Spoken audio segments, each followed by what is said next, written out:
You can see on my channel that I currently have 11,641 subscribers. This month, I've received 395.9 thousand views and around 1,300 watch hours. From this, I've earned $5.53. One of my videos got 5,300 views, and it made $1.88. Another video got 1,000 views, and it earned me 59 cents. A short video reached 31.3 thousand views, but it only earned 20 cents. From this, you can understand how much YouTube actually pays. Even with 395.9 thousand views this month, my total earnings were just $5.53.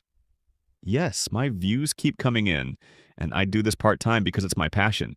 And yes, I truly believe that one day I'll also reach hundreds of thousands of subscribers. But if you're planning to do YouTube full-time, that's your choice. Personally, I would not recommend it. Thank you so much for watching this video.